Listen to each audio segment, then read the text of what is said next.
வெட்கப்படார் ஒளி இழப்பர் எஞ்ஞான்றும் கள்காதல் கொண்டொழுகுவார். வள்ளுவப் பெருமகனாரின் இந்த 2000 ஆண்டு அறச்சீற்றத்தோடு தொடங்குவோம். கள்ளின் மீது பெரும் காதல் கொண்டவர்கள் சமூகத்தில் தங்கள் மதிப்பையும் ஒளியையும் இழப்பார்கள் என்றார் வள்ளுவர். ஆனால் இன்றைய தமிழ்ச் சமூகத்தின் நிலை என்ன? ஈழ மண்ணில் சிங்களப் பேரினவாத அரசு நடத்திய கொடூரமான இனப்படுகொலையில் 1,75,000 உறவுகளை நாம் இழந்து துடித்தோம். ஆனால் இங்கே தமிழ்நாட்டில் எந்த ஆயுதமுமின்றி மது என்ற அரக்கனை வைத்து திராவிட அரசுகள் நடத்திய மௌனமான இனப்படுகொலையில் இதுவரை 2 லட்சம் தமிழர்கள் செத்து மடிந்திருக்கிறார்கள். அங்கே சிங்களவன் ஒரே நேரத்தில் இன அழிப்பைச் செய்தான். இங்கே உள்ள அரசுகளோ தெருவுக்கு தெரு அரசாங்க மதுபான கடைகளை திறந்து வைத்து தவணை முறையில் தமிழினத்தை அழித்துக் கொண்டிருக்கின்றன. இதன் கொடூரமான விளைவு என்ன தெரியுமா? இன்று இந்தியா முழுமைக்கும் அதிக கைபெண்கள், அதாவது இளம் வயதிலேயே கணவனை இழந்த பெண்கள் வாழும் மாநிலங்களில் தமிழ்நாடு 2வது இடத்தில் தள்ளாடிக் கொண்டிருக்கிறது. நரம்பு மண்டலம் அழுகி, கல்லீரல் சிதைந்து, குடல் கருகி இறக்கும் குடிநோயாளிகளின் எண்ணிக்கை கணக்கில் அடங்காது. கொலை, கொள்ளை, வன்புணர்வு என சமூகத்தில் நடக்கும் அத்தனை குற்றங்களுக்கும் இந்தியாவிலேயே அதிக சாலை விபத்துகள் நடக்கும் மாநிலமாக தமிழ்நாடு இருப்பதற்கும் இந்த மதுவே முழுமுதற் காரணம். இது மட்டுமா? கஞ்சா, போதை மாத்திரைகள், பள்ளி குழந்தைகளுக்கு கூட தடையின்றி கிடைக்கும் போதை மிட்டாய்கள் என தமிழ்நாடு இன்று ஒட்டுமொத்தமாக ஒரு குற்ற சமூகமாக மாறிக்கொண்டிருக்கிறது. 45 விழுக்காடு புற்றுநோயாளிகளுக்கு காரணம் இந்த அரசுகள் அனுமதிக்கும் புகையிலை பொருட்கள்தான். குடியை கெடுக்கும் என்று மதுப்புட்டியில் எழுதி வைத்துவிட்டு அதே குடியை கெடுக்கும் மதுவை அரசே விற்பது நாட்டுக்கு வருமானம் அல்ல, அது மாபெரும் அவமானம். நான் குடித்தால்தான் தள்ளாடுவேன், ஆனால் நான் குடிக்காவிட்டால் இந்த அரசாங்கமே தள்ளாடும் என்று ஒரு குடிகாரன் சொல்லும் அளவிற்கு இந்த அரசுகள் சிறுமைப்பட்டு நிற்கின்றன. குடிக்கின்ற மக்கள் கொடுக்கின்ற காசில்தான் ஆட்சி நடக்கிறது என்பதாலோ என்னவோ இதற்கு பெயர் குடியரசு என்று ஆகிவிட்டது. இந்த இழிநிலையை உடைத்தெறிய 2026ஆம் ஆண்டிற்கான நாம் தமிழர் அரசு முன்வைக்கும் மாபெரும் மது விலக்கு மற்றும் மாற்று பொருளாதார கொள்கை இதோ. நாம் தமிழர் அரசு அதிகாரத்திற்கு வந்ததும் செய்யப்போகும் முதல் வேலை, அதிகபட்சம் ஓராண்டுக்குள் தமிழ்நாட்டில் உள்ள அத்தனை மதுக்கடைகளும் படிப்படியாக குறைக்கப்பட்டு நிரந்தரமாக இழுத்து மூடப்படும். கஞ்சா மற்றும் புகையிலை பொருட்கள் முற்றுமுழுதாக தடை செய்யப்படும். சட்டத்திற்கு புறம்பாக இவற்றை விற்போருக்கு இரும்பு கரம் கொண்டு கொடும் சிறை தண்டனை வழங்கப்படும். அதேவேளை குடிப்பழக்கத்திற்கு அடிமையாகி மீள முடியாமல் தவிக்கும் உறவுகளை அரசு கைவிடாது.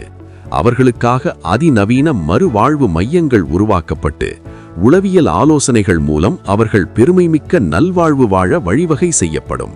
ஒரு பக்கம் அரசு விற்கும் மதுவென்றால் மறுபக்கம் பன்னாட்டு நிறுவனங்களின் தண்ணீர் கொள்ளை.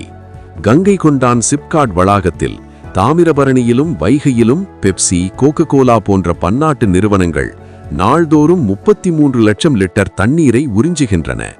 ஆண்டுக்கு 1000 கோடி லிட்டர் தண்ணீரை உறிஞ்சி கொள்ளையடிக்கும் இந்த நச்சு ஆலைகளுக்கு மறைநீர் கொள்கையின் அடிப்படையில் நிரந்தர தடை விதிக்கப்படும். அந்த ஒப்பந்தங்கள் சுக்குநூறாக கிழித்தெறிக்கப்படும். அப்படியானால் செயற்கை மதுவுக்கும் வெளிநாட்டு குளிர்பானங்களுக்கும் மாற்று என்ன? அரசின் வருமானத்திற்கு என்ன செய்வது? அங்குதான் நாம் தமிழர் அரசு தனது மாபெரும் பண்பாட்டு பொருளாதார புரட்சியை தொடங்கவிருக்கிறது. அதுதான் பல கோடி பனை திட்டம்.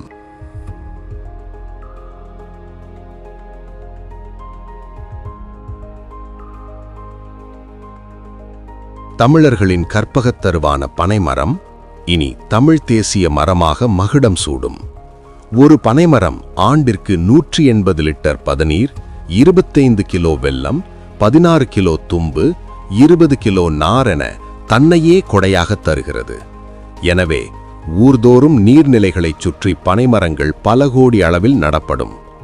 தாமிரபரணி நீரை உறிஞ்சும் நச்சுப்பானங்களுக்கு பதிலாக நமது மண்ணின் அமுதமான இளநீர், பதநீர், நுங்கு ஆகியவை தேசிய இயற்கை குடிபருகமாக அறிவிக்கப்படும். இவை நவீன முறையில் தகரக் குவளைகளில், அதாவது டின் கேன்களில் அடைக்கப்பட்டு உலக நாடுகளுக்கு பெருமையாக ஏற்றுமதி செய்யப்படும். மதுப்பிரியர்களுக்கு மாற்று என்ன தெரியுமா? மனித உயிரை குடிக்கும் செயற்கையான இரசாயன மதுபானங்கள் ஒழிக்கப்பட்டு உடலுக்கு எந்த தீங்கும் தராத இயற்கையான பனங்கள் மற்றும் தென்னங்கள் ஆகியவை பனம்பால் தென்னம்பால் என்ற பெயரில் தமிழ் தேசிய மதுபானமாக அரசால் அறிவிக்கப்படும். வெள்ளை சர்க்கரை என்ற நஞ்சுக்கு மாற்றாக நோயற்ற வாழ்வை தரும் பனை வெல்லம், பனம் கருப்பட்டி, பனம் கற்கண்டு ஆகியவற்றின் உற்பத்தி அரசால் பெருக்கப்படும். பனங்கிழங்கிலிருந்து இன்களி, இன்கட்டி, பனம் பழ நாரிலிருந்து பூரி மற்றும் சப்பாத்தி மாவு, பனை நாரிலிருந்து கயிறு, கட்டில், வீசிறி என பனை சார்ந்த மாபெரும் தொழிற்சாலைகள் மாவட்டம் தோறும் திறக்கப்பட்டு லட்சக்கணக்கான இளைஞர்களுக்கு அரசு வேலைவாய்ப்பு வழங்கப்படும். நமது படித்த இளைஞர்கள் அரசு விற்பனை பொறுப்பாளர்களாக, அதாவது சேல்ஸ் ரெப்ரசன்டேட்டிவ்ஸாக நியமிக்கப்பட்டு தமிழர்களின் இயற்கை விளைபொருட்கள் உலகச் சந்தைக்கு கொண்டு செல்லப்படும். இறுதியாக ஒரு அடிப்படை அறம் இருக்கிறது. மனிதனுக்கு மதுவும் புகையிலையும் முதன்மை தேவையே அல்ல. அவை இல்லாமலேயே மனிதனால் உயிர் வாழ முடியும். ஆனால் உணவு அப்படியல்ல. எந்த உழைப்பும் இல்லாத மது ஆலை அதிபர்கள் சமூகத்தில் கோடீஸ்வரர்களாக வாழும்போது உலகத்திற்கே படியளக்கும் உழவன் மட்டும் தான் விளைவித்த பொருளுக்கு விலையை நிர்ணயிக்க முடியாமல் வீதியிலே வறுமையில் நிற்கிறான். குண்டூசி முதல் ஏவுகணை வரை தயாரிப்பவன் தான் உற்பத்தி செய்யும் பொருளின் விலையை தீர்மானிக்கும் போது என் உழவனுக்கு மட்டும் ஏன் அந்த உரிமை இல்லை? இந்த அவல நிலை அடியோடு மாறும். நாம் தமிழர் ஆட்சியில் உழவர்களே தங்கள் உணவுப் பொருட்களுக்கான விலையை தீர்மானிக்கும் மாபெரும் உரிமை சட்டமாக்கப்படும். விவசாயிகளுக்கு இலவச முழு உடல் பரிசோதனை, கட்டணமில்லா உயர்தர மருத்துவ காப்பீடு மற்றும் விவசாயிகளின் குறைந்தபட்ச வருவாயை உறுதி செய்ய மாநில வேளாண்மை வருவாய் ஆணையம் அமைக்கப்படும். மாட்டுப்பண்ணை, தேனீ வளர்ப்பு, எரிகாற்று உற்பத்தி, காய்கறி மற்றும் வாழை தோப்பு என அனைத்தும் சுழற்சி முறையில் இணைந்த ஒருங்கிணைந்த பண்ணைகள் உருவாக்கப்படும். அரசு நடத்தும் இந்த பண்ணைகளில் சமூகத்தில் நலிவடைந்த கைம்பெண்கள் மற்றும் மாற்றுத்திறனாளிகளுக்கு வேலைவாய்ப்பில் முன்னுரிமை வழங்கப்படும். மதுவால் செழித்த நாடுமில்லை, உழவால் அழிந்த நாடுமில்லை. மக்களின் உயிரை குடித்து இயங்கும் வியாபாரி அரசு மாறி உழவன் சேற்றில் கால் வைத்தால் மட்டுமே நாம் சோற்றில் கை வைக்க முடியும் என்ற உன்னதத்தை உணர்ந்த ஒரு உண்மையான குடியரசு 2026இல் மலரும்.